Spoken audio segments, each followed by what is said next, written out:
warahmatullahi wabarakatuh. Perkenalkan, nama saya Mifta Husna, NPM 2517104. Di sini saya akan menjelaskan mengenai laporan keuangan dan laporan audit. Yang pertama adalah pengertian laporan keuangan.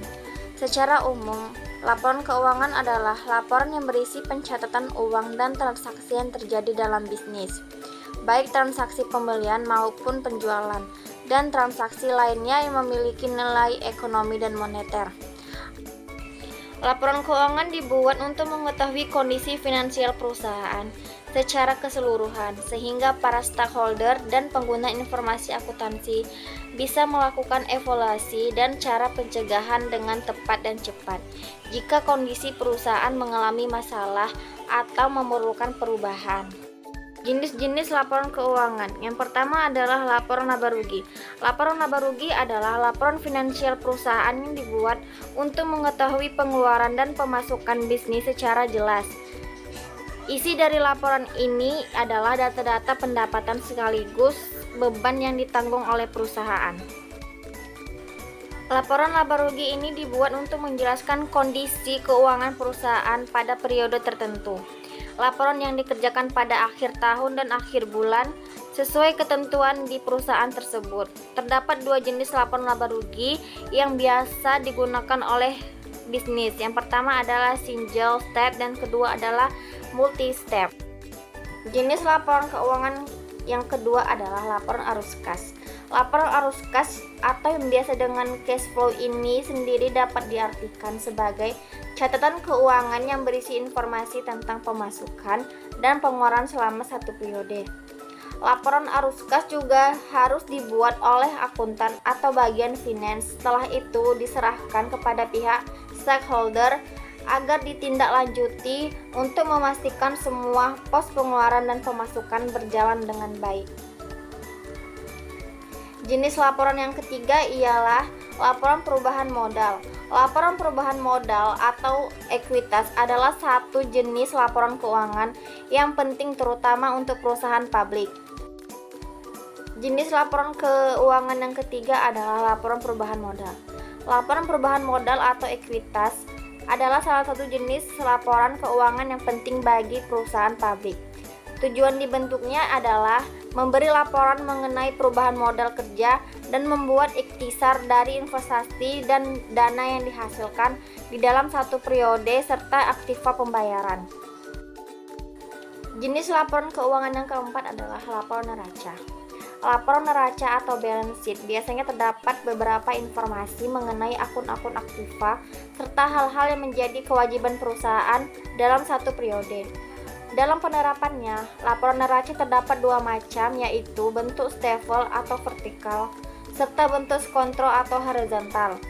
Laporan neraca merupakan laporan keuangan yang sangat penting karena di dalam laporan ini terdapat segala informasi terkait siapa pemegang saham dari suatu perusahaan, siapa kreditur yang ada, peraturan pemerintah yang ada, dan berbagai kebijakan lainnya. Jenis laporan keuangan yang kelima adalah catatan atas laporan keuangan. Yang selanjutnya adalah 9 elemen laporan keuangan. Yang pertama adalah aktiva atau aset. Yang kedua adalah utang atau kewajiban. Yang ketiga modal. Yang keempat pendapatan. Yang kelima biaya. Yang keenam untung. Yang ketujuh rugi. Yang kedelapan setoran dan yang kesembilan adalah price. Nah, di sini kita akan membahas manfaat laporan keuangan. Yang pertama adalah pihak manajemen. Pihak manajemen adalah sebagai dasar perencanaan dan pengendalian perusahaan. Yang kedua adalah para pemilik perusahaan. Para pemilik perusahaan di sini untuk mengukur hasil usaha perusahaan yang berkenaan dengan modal yang telah diinvestasikan. Yang ketiga kreditur. Kreditur ini untuk menilai keamanan pinjaman. Yang ketiga adalah kreditur. Kreditur ini untuk menilai keamanan pinjaman yang telah dan yang akan diberikan kepada perusahaan. Yang keempat adalah pemerintah. Pemerintah ini adalah untuk dasar perhitungan pajak. Fungsi laporan keuangan pada perusahaan adalah yang pertama, untuk menilai kondisi perusahaan. Seluruh laporan ini berguna sebagai penilai kondisi usaha. Maksudnya, Jika dari catatan keuangan terlalu banyak kerugian, berarti perusahaan sedang mengalami kemunduran. Yang kedua adalah sebagai bahan evaluasi. Laporan keuangan yang diperlukan untuk bahan evaluasi bisa dipastikan jika tidak ada laporan tersebut. Evaluasi yang dilakukan tidak akan maksimal, bahkan seperti melakukan hal yang sia-sia. Yang ketiga adalah bentuk pertanggungjawab perusahaan. Laporan keuangan juga berfungsi sebagai pertanggungjawaban perusahaan, baik kepada investor maupun kepada pemerintah yang terkait dengan pajak dan lain sebagainya. Nah, di sini kita akan membahas mengenai laporan audit.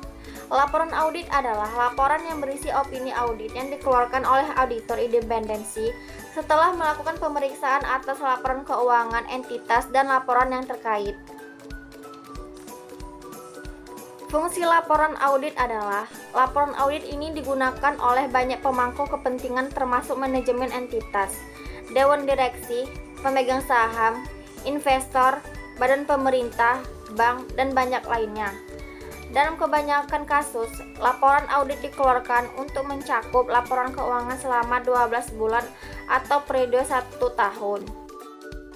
Tahapan dalam membuat laporan audit adalah: yang pertama, meminta dokumen keuangan. Yang kedua, mempersiapkan rencana audit. Yang ketiga, menjadwalkan rapat terbuka. Yang keempat, melakukan kerja lapangan di lokasi. Yang kelima, menyusun laporan. Yang keenam adalah menyiapkan pertemuan penutupan. Selanjutnya kita akan membahas jenis-jenis opini audit.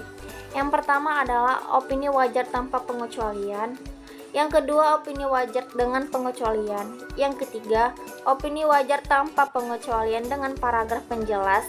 Yang keempat, opini tidak wajar. Yang kelima, opini tidak menyatakan pendapat. Sekian dari presentasi video yang saya buat. Saya ucapkan terima kasih. Wassalamualaikum warahmatullahi wabarakatuh.